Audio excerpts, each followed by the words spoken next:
자, 오늘은 직선의 방정식 두 번째 시간인데요. 그 필수 예제 연습을 해보기 전에 먼저 그 교재에 있는 특강 내용 두 가지만 정리해보고 가도록 하겠습니다. 자, 어떤 거냐면 m의 값에 관계없이 지나는 정점. 이게 이제 뭐냐면 항등식과 관련된 내용입니다. 항등식과 관련 이렇게 좀 적어 놓을게요. 항등식과 관련돼 있다. 그 다음에 두 번째는 두 직선의 교점을 지나는 직선의 방정식. 자, 요 내용은 무슨 얘기냐면 직선을 이용해서 직선을 표현한다 라는 내용입니다. 이렇게 적어 놓을까요? 직선으로 직선 표현. 이게 무슨 말일까? 자, 자세한 건 하나씩 다루어 보도록 하고요. 먼저 1번 내용부터 얘기를 해보죠.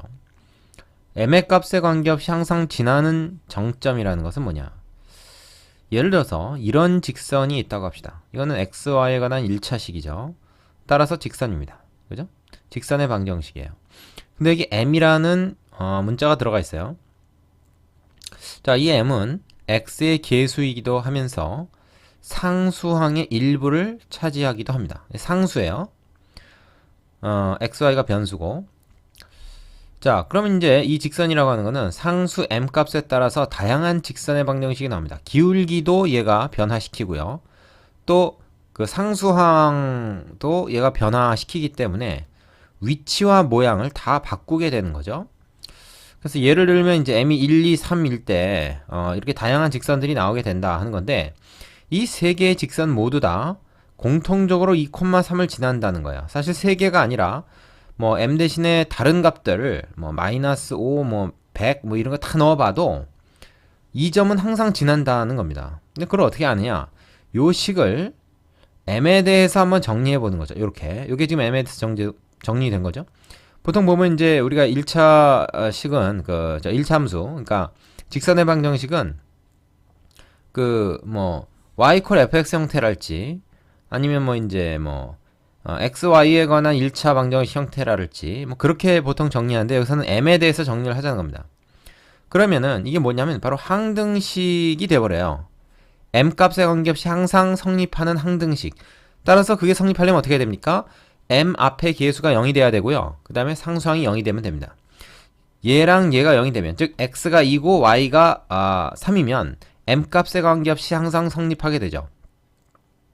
m 값에 관계없이 이게 항상 성립한다는 말은 m이 뭐가 됐든 간에 2,3이라는 점 반드시 이 직선이 지나게 된다는 얘기죠.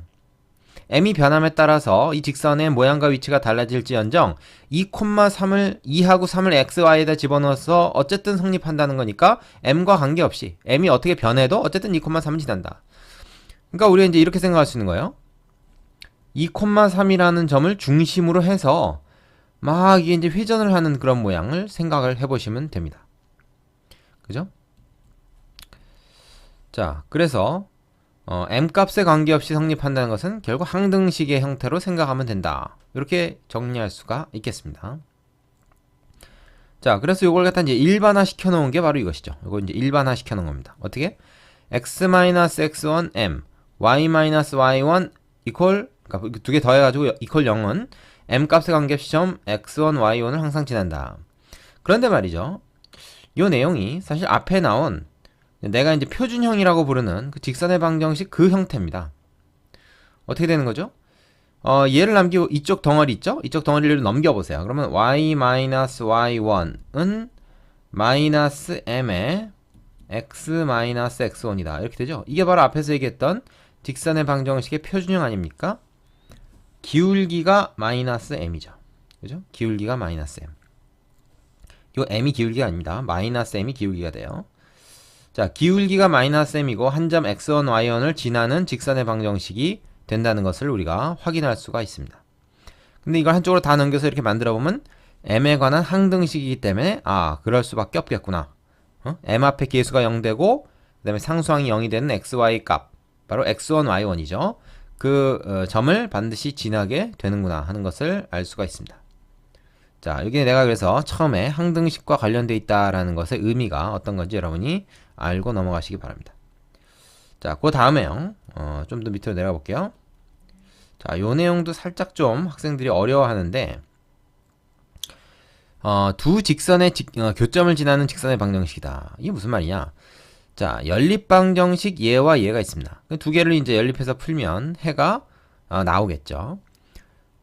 그 방정식은 근데 2,1이라고 하는 교점을 갖잖아요. 예를 들어서 그럼 이렇게 되는 거죠. 얘가 나타내는 직선, 얘가 나타내는 직선 각각 그렸을 때 말하자면 2,1이라고 하는 교점을 갖게 되면 결국 이 두 연립방정식의 해가 바로 이거죠. 연립방정식의 해는 각각의 연립 그 방정식이 나타내는 그 직선 그래프의 교점이 바로 연립방정식의 해가 된다 그랬으니까. 자, 그랬을 때 우리가 이걸 이렇게 한번 해봅시다. 한쪽을 이제 0으로 만들어 놓은 상태에서 왼쪽에 있는 식을 갖다가 그대로 갖다가 여기다 쓰는 거예요. 그리고 한쪽 식에다가 k라는 상수를 곱합니다. 그래서 두 개를 더하는 거죠. 첫 번째 직선, 두 번째 직선. 두 번째 직선의 앞에다가 k를 곱해가지고 더한다. 그거 equal 0이다 하면은 x가 2고 y가 1일 때 이거 어떻게 됩니까? 얘도 0이 되고 얘도 0이 돼요. x2, y1 즉 2,1이라는 요거는 이것도 만족시키고 이것도 만족시킨다. 즉 얘도 0으로 만들고 얘도 0으로 만드는 값이죠. 그래서 얘도 0이 되고 얘도 0이 되잖아요. 그 위에서 얘기했던 사실 항등식이 돼버리는 k에 대한 항등식. 그래서 얘가 0k 플러스 0은 0이다 이렇게 되는 거라는 얘기죠. 그렇기 때문에 이 식이 항상 성립해요. 근데 이 식 자체가 뭡니까? 이 식이 다 전개해서 정리해보면 이거 역시 x, y에 관한 1차식입니다. 직선이죠. 그래서 직선 두 개를 이용해서 새로 직선 하나 만든 거라 이렇게 생각하면 돼요. 뭐라고? 직선 두 개 이용해서 새로 직선 하나 만들었다. 근데 이렇게 만든 직선은 재밌는 것이 요 두 직선 각각의 직선의 교점인 이 1을 얘가 항상 지나게 됩니다. 왜? 이 1을 여기다 대입하면 k값에 관계없이 이 식 항상 성립한다니까요. k값에 관계없이 항상 성립한다는 말이 뭐야? k가 어떻게 변해도 이 점만은 반드시 지난다. 그러면 우리가 이 직선, 이 기역이라고 하는 직선을 뭐라고 얘기할 수 있습니까? 이 점을 지나면서 이렇게 기울기는 달라지는 그런 직선들을 다 표현할 수 있다. 이렇게 얘기할 수 있는 거죠. 이해되십니까? 자, 그래서 기역은 점 2,1을 항상 지나는 직선의 방정식이 된다. 기울기는 k값에 따라서 결정이 된다 하는 겁니다.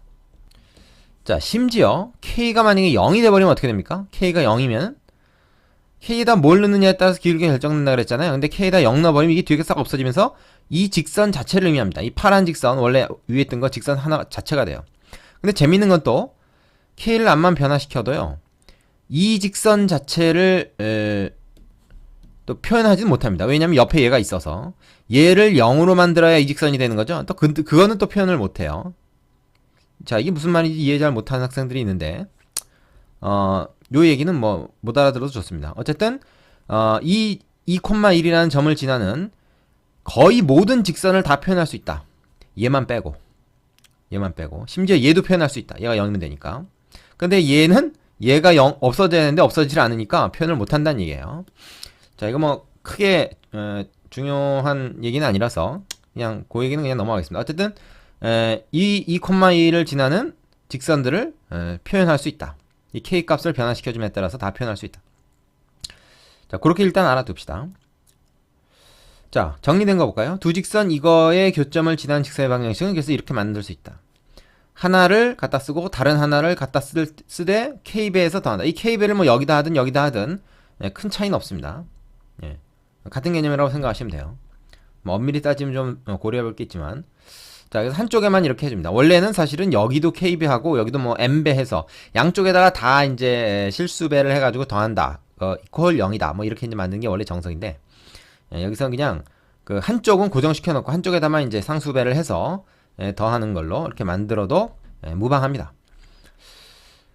자, 그래서 이 문제 이제 어떻게 할 수가 있냐면 이런 예제를 우리가 한번 생각해 볼 수 있다는 거예요. 어떤 예제냐면 두 직선 이거의 교점과 원점을 지나는 직선의 방정식을 구해보자. 이거 쉽게 생각하면 이 두 직선의 교점을 구할 수가 있어요. 교점을 구하면은 뭐가 다 나오겠죠, 그죠? 여기서 안 나오는데 교점을 구하고 그 교점하고 원점을 지나는 직선의 방정식을 새로 세우면 됩니다. 하지만 여기서 이제 그런 방법을 쓰는 게 아니라 요 두 직선의 교점을 지나는 방정식을 먼저 세워요. 교점이 뭔지 몰라. 뭔지 모르겠지만 하여튼 그 교점을 지나는 직선의 방정식을 이렇게 세울 수 있다 이거지. 근데 이 방정식이 원점을 지난다고 문제에서 알려줬잖아. 그래서 여기다 원점을 대입했을 때 이 식이 성립해야 됩니다. 그러면 00 대입하면요 k 값을 구할 수가 있어요. 이 식을 만족한 k 값을 구할 수가 있지. 그걸 다시 여기다 집어넣는 겁니다. 그럼 어떻게 돼요? 이게 하나의 직선으로 완성이 되겠죠. 그게 바로 우리가 구하는 직선의 방정식이다. 이런 논리가 됩니다. 자, 무슨 말인지 잘 모르겠으면 찬찬히 한번 다시 읽어보세요. 그리고 뒤에 이제 그 문제가 있으니까 그거 풀어보면서 다시 한번 좀 정리를 하면 되고, 이해 안 가는 사람은 선생님한테 질문하면 됩니다. 자, 이제 필수예제 문제를 하나씩 다뤄보도록 하죠. 자, 필수예제 1번부터 보겠습니다. 직선의 방정식을 구하는 건데요. 어떤 조건이 주어졌느냐에 따라 방법을 조금씩 달리할 수 있겠죠. 1번 같은 경우에는 두 점 얘와 얘를 이은 선분의 중점을 지나고 그랬습니다. 근데 두 점을 이은 선분의 중점을 지난다. 이 두 점을 이은 선분 자체를 구하는 게 아니고 이 두 점을 이은 선분의 중점을 지나는 직선인데 기울기가 3입니다. 요걸 지나면서 기울기가 3이 되는 그런 직선을 구하라는 거죠. 그럼 이거의 중점부터 구해야 되겠죠. 이거의 중점 얼마입니까? 2, 4 더해서 6이니까 얘는 3. 이거 더해서 2니까 이건 1. 3,1을 지나면서 기울기가 3이다. 그러면 우리가 어때요? 자, 기울기 알고 한 점 알면 표준형으로 구하면 되죠. y는 기울기 3, x-x1 플러스 y1 이렇게 하면 됩니다. 그죠? 자, 그럼 이건 어떻게 되나요? 3x-9 플러스니까 마이너스 8이 되겠네요. y equal 3x-8. 이것이 1번 답이 되겠습니다. 자, 두 번째는 점 얘를 지나고 x축 양의 방향과 이르는 각의 크기가 30도인 직선. x축 양의 방향과 이르는 각의 크기가 30도. 이건 뭐야? 이거는 기울기가 탄젠트 30도라는 얘기입니다. 그죠? 근데 탄젠트 30도 얼마죠? 3분의 루트 3이잖아요. 이거 못 외운 사람 있습니까? 자, 못 외우는 사람은 그림 그려서 뭐 피타고라스의 정리로 대충 금방 찾아낼 수도 있습니다. 근데 외워야 돼요. 자, 그러면 이제 위에 문제랑 똑같아진 거죠. 역시 표준형으로. 자, 3분의 루트 3 x 마이너스 x1 이렇게 되죠. 플러스 y1 이렇게 됩니다. 따라서 3분의 루트 3x 그 다음에 요거 곱하면 루트 3이니까 플러스 뒤에 것까지 해서 2 루트 3 이렇게 되겠네요. 자, 쉽죠? 유제 해보시고 2번으로 갑시다. 자, 예제 2번. 다음 직선의 방정식을 구하시오. 기울기가 4이고 두 점 얘를 지나는 직선을 구해라. 일단 기울기가 4라 그랬으니까 우리가 그 일반형에서 지금 기울기와 y절편으로 쓴 형태에서 말이죠. a를 알려준 거죠. 그래서 일단 기본적으로 4x 플러스 b 이 y절편만 알면 되는 거죠.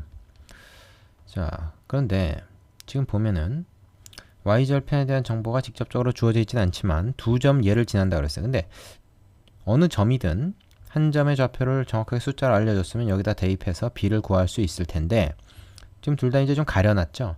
하지만 기울기를 알려줬기 때문에 두 점을 가지고 기울기를 또 구하면 됩니다. 자, 여기서 1로 빼든가 여기서 1로 빼든가 상관없죠. 여기서 1로 빼보겠습니다. a 빼기 마이너스 2 그러니까 x 값의 증가량을 구한 거고요. y 값의 증가량은 3 마이너스 a다. 이렇게 되죠. 이것이 기울기입니다. 이 기울기가 지금 4라고 하는 거죠. 그러면 어떻게 됩니까? 3 마이너스 a가 4배의 이거 a 플러스 2니까 이렇게 되겠네요. 그러면 4a 플러스 8이다 이렇게 되고, 자 넘어와서 5a 되죠. 얘는 넘어가면 마이너스 5가 되니까 a가 마이너스 1이다 하는 거 구할 수가 있습니다. 자, 그러면 a가 지금 마이너스 1인 걸 찾았으면은 이 직선이 지나는 점을 두 개를 찾은 거잖아요. 하나만 알면 됩니다. 여기다 집어넣어서 b 구하는 데는 하나면 충분하죠. x가 마이너스 1일 때 y가 3이다 그 말이니까 어떻게 됩니까? 마이너스 4 플러스 b가 3이니까 b는 7이 되겠네요. 그렇죠? 자, 그럼 이제 직선의 방정식 최종적으로 우리가 정리해서 쓰면 되겠죠. 어떻게 됩니까? 따라서 답은 y는 4x 플러스 7이다. 이렇게만 정리해 주시면 되겠어요. 되시죠? 자, 두 번째. 두 점 AB에 대해서 3분 AB를 3대2로 내분하는 점과 1,2를 지나는 직선. 자, 그러면 이거는 뭐야? AB의 3대2 내분점을 구하면 돼요. AB의 3대2 내분점. 이걸 뭐 C라고 합시다. 그럼 C의 좌표는 어떻게 됩니까? 내분 공식 3 플러스 2 3 곱하기 자, 먼데 있는 거 X좌표 가지고 2 곱하기 먼데 있는 거 콤마 3 플러스 2 자, 3 곱하기 이제 Y좌표 먼데 있는 거 먼데 있는 거 이렇게 되죠. 그럼 얘는 뭡니까? 요거 뭐 중간 계산 여기서 합시다. 이건 5고 2, 6, 12에다가 3 더하니까 15 그러니까 3이죠. 3 그리고 얘는 이건 역시 5고 얘는 3, 7, 21에다가 4 더하니까 25 그러면 5분의 25니까 5네요. 그래서 3,5가 요 C점이었습니다. 그러면 3,5와 2,1을 지나는 직선을 구해라. 그런 얘기죠. 그러면은 사실은 이제 기울기를 우리가 구할 수가 있는데 여기서 요거 X좌표끼리 빼서 1 Y좌표끼리 이쪽으로 빼서 4 기울기가 4네요. 그러면 기울기 4니까 일단 이렇게 하고 위에 거랑 이제 비슷하네. 자, Y절편 모르죠? 일단 Y절편 B라고 합시다. 뭐 위에랑 마찬가지예요. 그래서 여기다가 이제 아무 점이나 하나 대입하죠. 이 직선이 지나는 점. 이거 뭐 중학교 2학년 수준입니다. 그럼 4, 2, 8이니까 B는 마이너스 7이 되겠네요. 따라서 우리의 답은 뭡니까? Y는 4X 이번엔 마이너스 7 비슷하네 1번하고. 자 이렇게 되죠. 자 이게 이제 중학교 2학년 버전으로 풀어왔는데 사실은 이제 우리는 이걸 공식을 외워서 두 점이 주어져 있을 때 지금 두 점이 2점과 2점이잖아요. 그래서 x-x1 x2-x1 그 다음에 y2-y1 그 다음에 x- 뭐 아무 점이나 하나 이제 가져오면 되는데 x- 뭐 요점 가져올까요? x1 플러스 y1 이렇게 한 방에 딱 세워서 이거 정리하면 여기 나올 겁니다. 되시죠? 이 공식을 좀 외워두기 바랍니다. 그럼 밑에는 유제 해보고 나서 다음 문제로 가시기 바랍니다.